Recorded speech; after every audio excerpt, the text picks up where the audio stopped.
Ito naman po yung ginawa ko at ito po yung ambag ng Metro Manila. Nag-form po kami yung mga team para tutulong po kami sa mga lugar sa labas po ng Kalakang Maynila. No?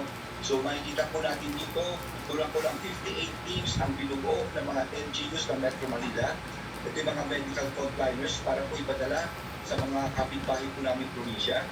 At ang DOH naman po ay nagpadala ng 15 teams. Total po ito, Mr. President, ng 108 teams. Next, please. Ito lang po ang ilang mga larawan ng mga iba-ibang LGUs ng Metro Manila na nakadeploy po particular sa Region 3 and Region 4A. Next, please. Ito rin po yun. Next, please. At bukod po rito ang aming ahensya, ang MMDA, ay nagpadala rin dito po sa San Batangas. In fact, halos 2,703 ang aming napakanuhan. Dadalawa lang po ang doktor po ng MMDA, pero ganito po karami kung napakunahan po namin. Next, please. Tayo naman po, kanina umaga po ay nagkaroon ng public face-to-face po sa Kalakang Maynila. At ito po yung mga eskwelahan sa buong Metro Manila. Next, please.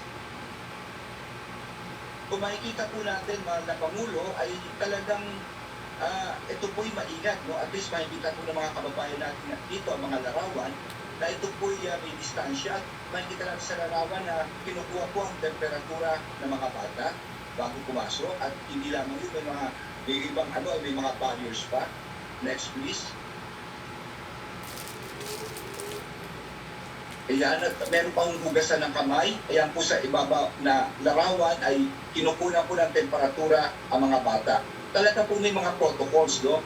Ito yung mga larawan na papakita sa mga kababayan natin. Talagang very safe po ang ginawa po ng Department of Education at ng mga LGUs. Talagang maingat po tayo sa experimental face-to-face classes po na ito. Next, please. Ayun naman po, mga Pangulo, gusto ko sanang i-report na nagkaroon po tayo ng color coding sa Metro Manila. Kasi po, yung sasakyan po bago mag-pandemic, ito po yung 2020, ay 405,000. Sa ngayon po ay we're nearing that pre-pandemic level. Ang mga sasakyan po noon ay naging 401,000 na po. No? Yung pong speed na tinatawag ay dati po ay 11 kilometers per hour, yun yung southbound. Pero mas mabilis naman po dito po sa southbound. No? Ang naging problema po namin ay yung northbound.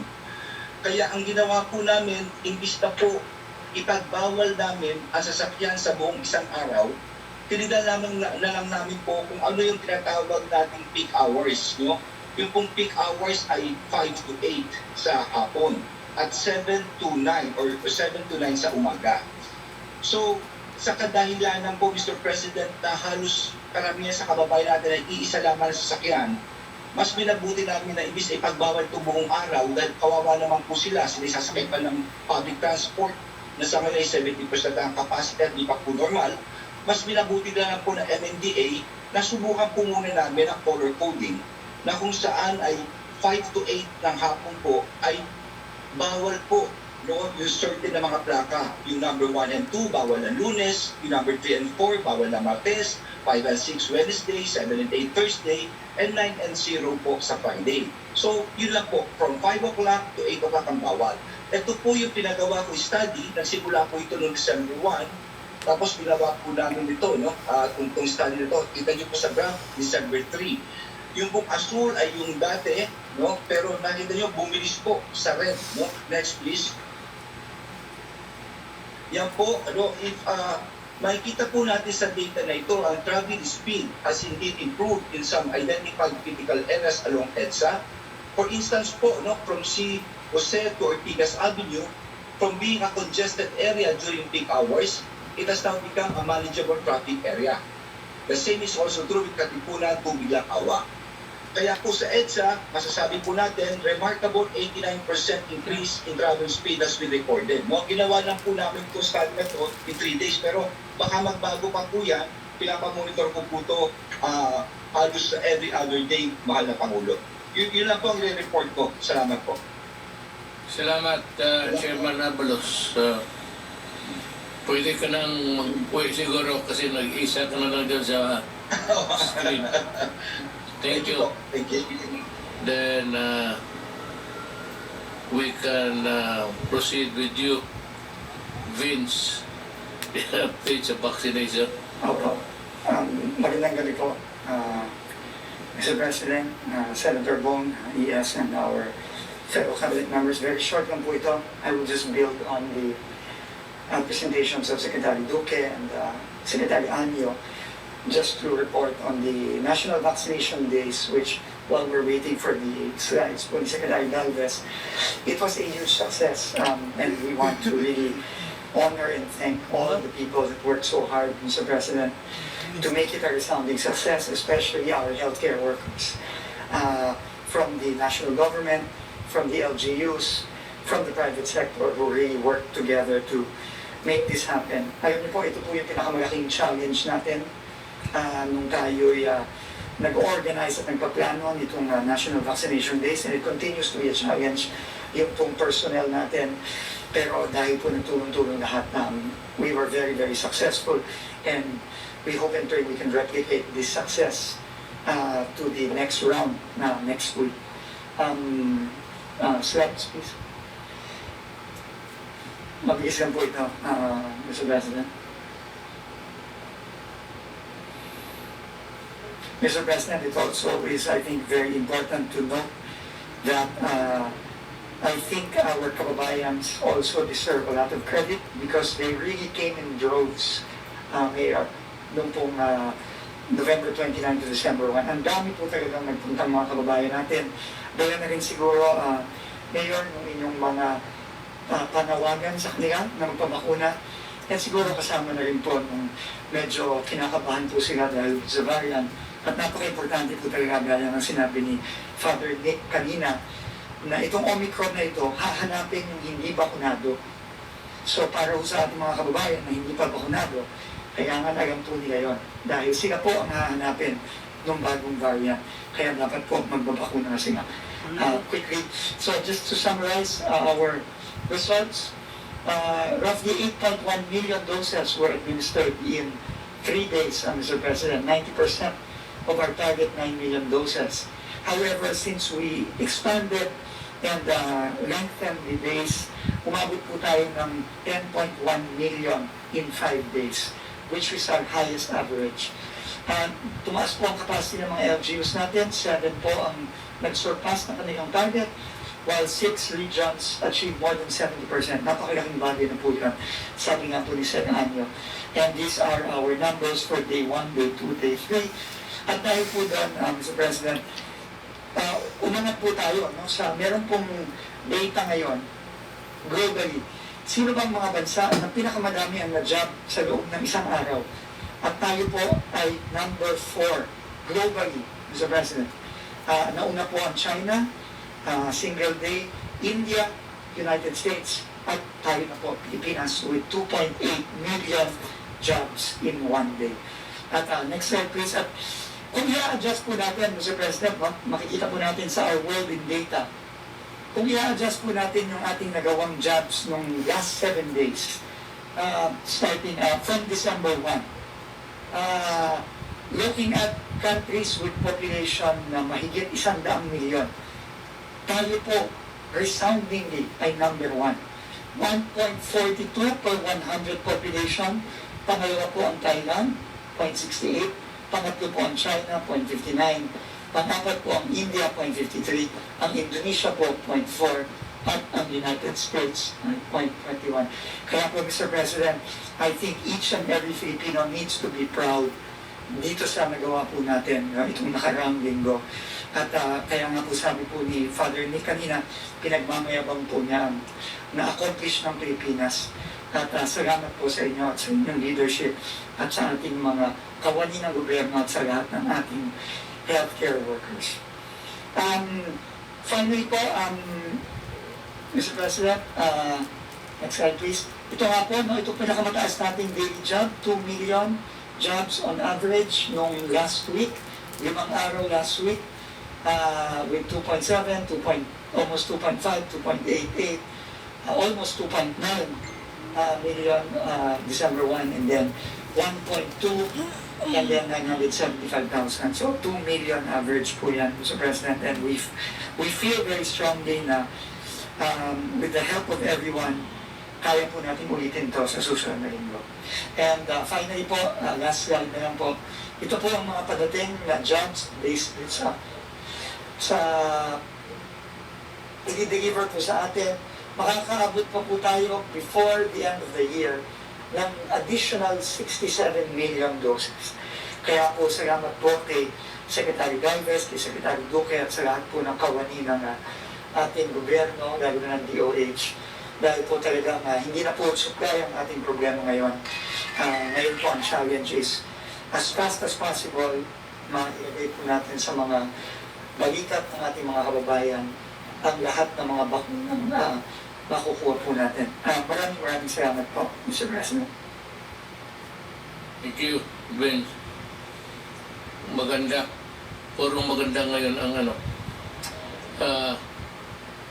not really the bleak, not exactly bleak, but yung mga report during the last 3 weeks before this, medyo nakakaano sa puso. So, we go now to tapos ka naman, sir, no? Sir Galvez. So, we have Carlo Nograles to give us the Kayong adlaw, Mr. President, Senator Bongo, ES Medaldi, ang mga kaubanan natin sa gabinete, mga kabagayan. Tuloy-tuloy pa rin yung trabaho ng ating mga iba't ibang ahensya, lalo-lalo na sa ilan ng Office of the President. Noong nakaraang report ko po sa inyo, Mr. President, PDEA, ngayon po yung Dangerous Drugs Board naman po, na alam din po natin na under the Office of the President. This year, they celebrate their 49th anniversary at ayon sa Republic Act 9165 or yung Comprehensive Dangerous Drugs Act, sila po yung policy making at strategy formulating body para sa mga polisiya at programa ng pamalaan kontra droga for drug prevention and drug control. So isa sa pinaka-strategy po natin against drugs, itong Philippine Anti-Illegal Drug Strategy or PADS. Ito po ay isang ayon sa Executive Order number 66 na pinirmahan niyo po, Mr. President, para ma-institutionalize ang ating whole of nation approach kung saan lahat ng government offices, departments, bureaus, agencies, government-owned and controlled corporations, state universities and colleges, at lahat po ng kasama natin sa gobyerno ay implement itong PADS. Dito po nakalagay ang ating pinaka-comprehensive at balanced strategy aligned with the international and regional frameworks on drug prevention and control. Kung makikita po natin yung, kumbaga yung pinaka-drawing niya, ang framework is represented by a bow and arrow dahil dalawa po yan, drug supply reduction and drug demand reduction. So under sa PADS, minomonitor ng DBB ang implementation ng mga operational plans ng iba't ibang agencies of government. We have 61 agencies so far that is implementing PADS all over the country. Pero hindi rin papahuli ang DBB, next slide, sa National Response Against COVID-19, nakapag-donate din po sila, next slide, ng isolation tents to 143 cities, amounting to 1,460 isolation tents, at nagkapagbigay rin po sila ng anti-COVID-19 essential kits. Next slide. Sa pamamagitan po ng memorandum from the Office of the President, nagkaroon din po tayo ng Memorandum of Agreement for the institutional support for the implementation of Philippine Anti-Illegal Drug Strategy, kung saan ang DBP ay nakakapagbigay ng grants to the implementing agencies. Next slide. Of course, to raise awareness, ay meron din po mga information, education, communications materials that dinidisseminate ang DBP to raise awareness, understanding, and support para sa Philippine anti-drug strategy natin. Next slide. At siyempre, dahil sa pandemic, virtual workshops din po ginagawa nila. Dahil mahalaga ang tamang impormasyon sa laban kontra droga. And we engage key officials, focal persons, communication, and information officers in these comms plans. Next slide. Next slide. And then of course, we do policy discussions, kasama yung preparatory meetings natin para prepare yung ating designated permanent representative of the Philippines to the United Nations International Narcotics Board sessions. Nakapag-present po tayo ng drug situation report of the Philippines and our compliance to 3 United Nations drug control conventions, as well as our continuing consultations ng DBP's support to the International Narcotics Board. Next slide. Then of course, as a board, they also issue regulations and board resolutions. Kabilang na sa mga notable board regulations nila itong pagtanggal ng lingwa sa list of dangerous drugs for a period of 1 year. Yung regulation ng pagka-grant ng awards to law enforcers sa mga successful anti-drug operations natin against high-value targets and high-impact operations, especially in the delivery and management of the application for award, at yung barangay drug clearing program natin to implement a drug supply reduction and drug demand reduction sa ating mga communities and barangays. Kasama rin po, next slide, yung guidelines natin sa implementation ng private eye. Ito yung pagbibigay natin ng reward schedule sa confiscation or recovery of marijuana and hashish. And meron din po tayong BJMP na programa na jail-based reformation centers called Kanlungan sa Iitan. Next slide. We also have preventive education and capacity building. 10,653 individuals ang nabigyan naka-benefit sa capacity building programs and 13,760 on our advocacy programs. In year 2021, meron din po tayong trainers training sa different local government units, pati na rin po sa CHED. At nagbibigay rin po tayo ng updates virtually on the list of dangerous drugs and controlled precursors and chemicals. And nagpo-conduct rin tayo ng virtual workshop for prosecutors, judges, law enforcers, and PIDEA agents and the Philippine National Police. Next slide. Meron din po tayong tahanong pangkabuhayan program kung saan in the facility controlled environment, nagbibigay tayo ng skills training and employment training para sa mga recovering drug dependents at kaagapay natin ang test na po dito. And then of course, we continue to push for a drug-free workplace to implement drug abuse prevention activities, ensuring the safety of our workplaces. Next slide. We also have Facebook live streaming to teach parents on their role in the protection of children against drug abuse, the salient provisions ng Dangerous Drugs Act, strengthening our anti-drug abuse councils, and strengthening the refusal skills of the youth just to say no to drugs. Ito yung maganda, Mr. President. Next slide. Nagpapundak din ang DTV ng research studies.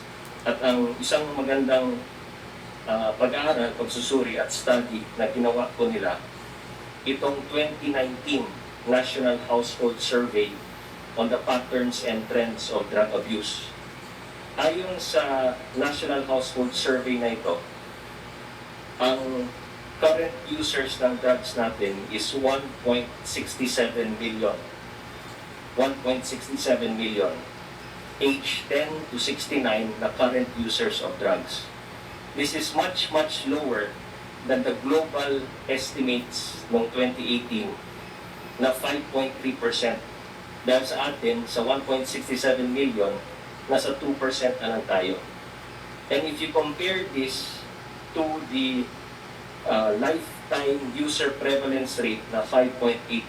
Ibig sabihin, 4.73 million age 10 to 69 tried drugs at least once in their life. So tama yung sinabi mo, Mr. President, na yung 4 million Filipino drug users in 2016, napabagsak niyo po yung 4 million, now it's down to 2%, 1.67 na lang po ang estimated.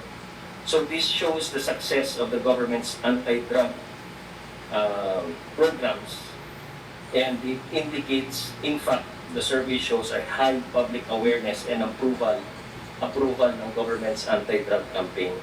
So government not only succeeded in flattening user prevalence rate dito sa bansa, but it has also reversed the trend. Yan po yung findings dito sa 2019 National Household Survey on the patterns and trends of drug abuse.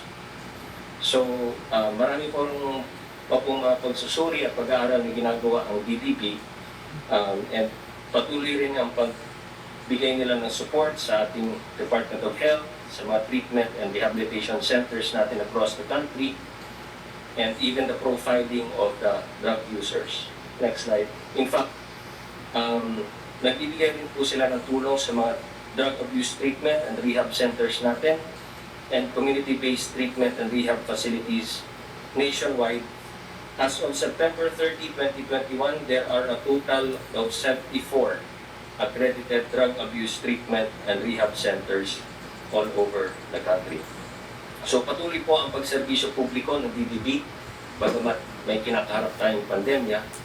At sa gitna ng COVID-19, makakaasa po tayo na yung mga nasimulan na mga programa ng DDB to eradicate and minimize drug supply and drug demand reduction upang makamit ang 100% drug-free communities sa buong bansa ay lalo pa nating pinag-iigting.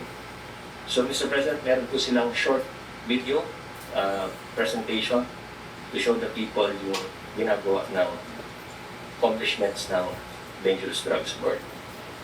Can we watch the clip? The Dangerous Drugs Board derives its mandate from Republic Act 9165 with the Comprehensive Dangerous Drugs Act of 2002. The law also mandates the Dangerous Drugs Board to be the policy-making and strategy formulating body for drug prevention and control. DDB is tasked to develop and adopt a comprehensive, integrated, unified, and balanced national strategy against drugs. Under the administration of President Rodrigo Duterte, the anti-drug campaign has been enhanced and strengthened through the collaboration of national government agencies, as well as the support of non-government organizations, private sector and local communities, which are the center of all its anti-drug efforts.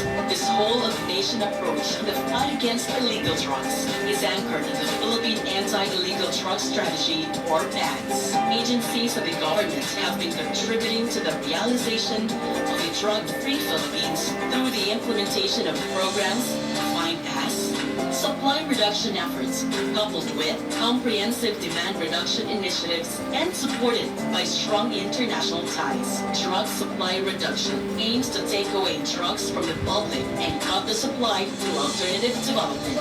Another strategy implemented by the government is drug demand reduction, which aims to take people away from abusing drugs through policy formulation, preventive education, research, treatment and rehabilitation, and reintegration. Strategies are aimed at consensus building, where people recognize the drug problem and are encouraged to be part of the solution. Strengthening the rule of law and ensuring regulatory compliance are also part of this strategy, along with instituting responsive advocacy programs, which also puts our programs in platforms where they can be reviewed, evaluated, and adopted as best practices.